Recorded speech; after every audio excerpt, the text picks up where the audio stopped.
Coffee on its own already changed the way the world wakes up, but somewhere along the way, people started folding it into cakes, pouring it over ice cream, freezing it into crystals, and whipping it with egg yolks and sugar. The result is a whole category of desserts people know by name, but rarely know the story behind. Tiramisu didn't exist before the 1960s. One of Japan's favorite convenience store treats traces back to Victorian England, and the espresso martini was invented because a model at a London bar made one very specific request. These are the coffee desserts, and where they actually came from. Tiramisu. The most famous coffee dessert in the world almost certainly comes from the Veneto region in northeastern Italy, though the exact origin is still debated. The most widely accepted story credits Liegeois, a restaurant in the city of Treviso, where it first appeared on the menu sometime in the 1960s or early 1970s. Alba Campoel, the owner, became known as the mother of tiramisu before the restaurant eventually closed in 2014. The name means pick me up or pull me up in Italian, likely a nod to the caffeine and sugar doing exactly that. The recipe involves no baking at all. Savoiardi, which are dry sponge biscuits named after the royal house of Savoy, get dipped briefly in espresso and then layered with a mixture of mascarpone cheese, egg yolks, and sugar. Mascarpone is a fresh, high-fat cream cheese from Lombardy, and it is the reason tiramisu has that dense, silky texture that does not quite work with substitutes. The whole thing is dusted with cocoa powder and refrigerated until it sets. Some versions add Marsala wine or rum to the espresso, but the original recipe kept it simple. The dessert barely existed outside northeastern Italy before the 1980s. Then Italian restaurants abroad put it on their menus, and within a decade it became one of the most recognized desserts on the planet. Tiramisu layers coffee into a chilled cake. The next Italian coffee dessert skips the layers entirely. Affogato. The word means drowned in Italian, and that is exactly what happens. A scoop of vanilla gelato sits in a cup or a small glass, and a fresh shot of hot espresso gets poured directly over it. The gelato starts melting immediately, and whether it counts as a dessert or a drink is a real debate in Italy. Some menus list it under beverages, others under desserts, and a few put it in its own category entirely. The exact origin is hard to pin down because the combination is so simple that it probably happened independently in cafes across Italy over many decades. What makes it work is the contrast. The espresso is hot, bitter, and intense. The gelato is cold, sweet, and smooth. Together, they create something better than either one alone. Modern versions swap vanilla for hazelnut or chocolate gelato, and some restaurants add a pour of amaretto or frangelico to push it closer to a cocktail. But the traditional affogato is just 2 ingredients and nothing else. Affogato is about as simple as a coffee dessert gets. The next one is the exact opposite. Opera cake. This French pastry is built from extremely thin, alternating layers of almond sponge soaked in coffee syrup, coffee-flavored buttercream, and dark chocolate ganache, all finished with a smooth chocolate glaze on top. The word opera is traditionally written in gold across the surface. Credit for creating it is disputed. The most common account points to Cyriaque Gavillon, head pastry chef at the Parisian Patisserie de Liegeois, who assembled it in 1955.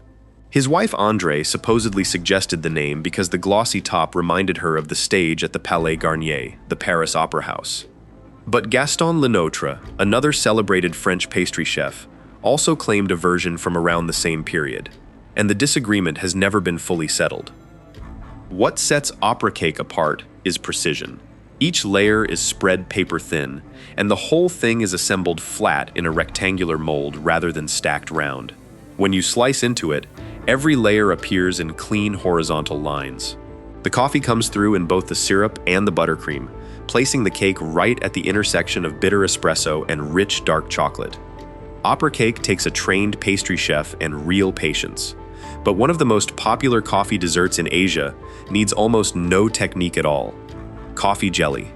Walk into almost any convenience store in Japan and you will find coffee jelly sitting in the chilled dessert section alongside puddings and fruit cups.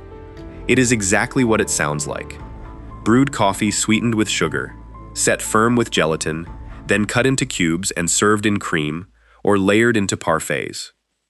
The surprising part is where it came from. The earliest known recipes for coffee jelly appear in English and American cookbooks from the 1800s, where it was treated as a novelty dessert for dinner parties. It never caught on in the West, but when the idea reached Japan in the early 20th century, it found a lasting audience. Japanese kisaten, the traditional coffee houses that shaped cafe culture long before modern chains arrived, helped establish it as a refined treat. By the time convenience store culture took hold in the 1960s and 1970s, coffee jelly had earned a permanent spot on the shelf. Today, it shows up inside cream parfaits, blended into ice drinks, and layered into elaborate dessert cups across Japan. Coffee jelly turns liquid coffee into something solid. The next dessert freezes it instead and scrapes it apart by hand. Granita al caffè. In Sicily, this frozen coffee dessert is not an afternoon treat. It is breakfast.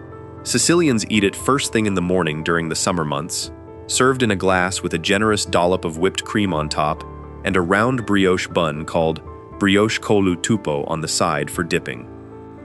The roots of granita trace back to the Arab rule of Sicily between the 9th and 11th centuries. Arab settlers brought sharbat, a tradition of chilling fruit and sugar with snow collected from the slopes of Mount Etna, and that practice eventually evolved into what Sicilians now call granita. The coffee version is made by freezing sweetened espresso in a shallow pan and scraping it periodically with a fork as it hardens, which breaks the ice into rough, flaky crystals rather than a smooth, frozen mass. The name granita comes from the Italian word for grainy, which is exactly the texture, coarser than a slushy, lighter than a sorbet, and best eaten cold on a hot Sicilian morning with warm brioche in the other hand. If you're finding this interesting, hit subscribe. I cover food explainers like this every week.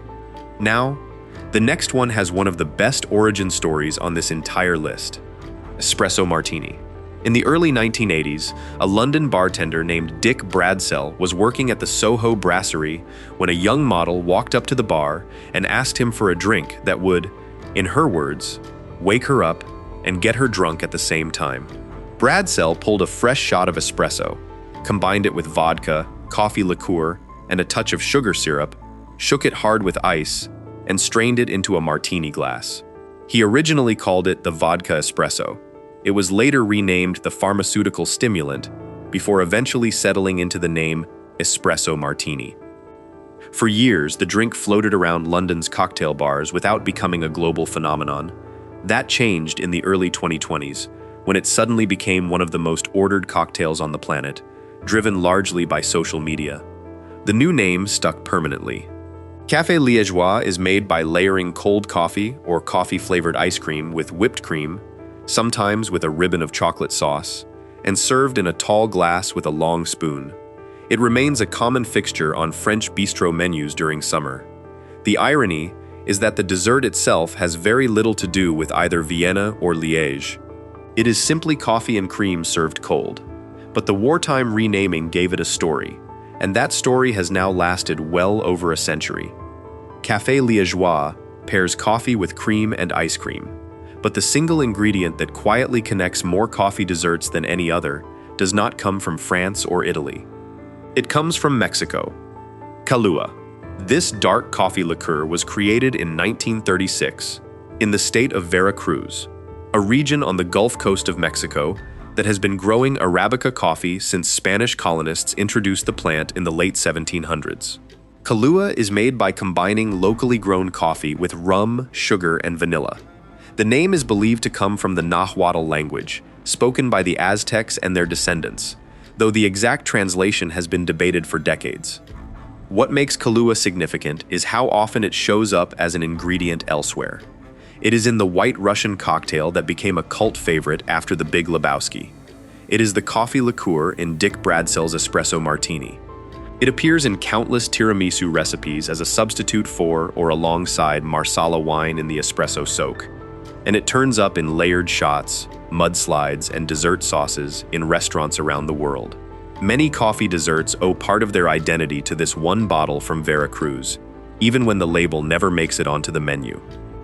Every one of these desserts started with the same simple ingredient, a cup of coffee, and each one ended up somewhere completely different. If you want to see every type of coffee explained from espresso to dalgona, that video is on screen now.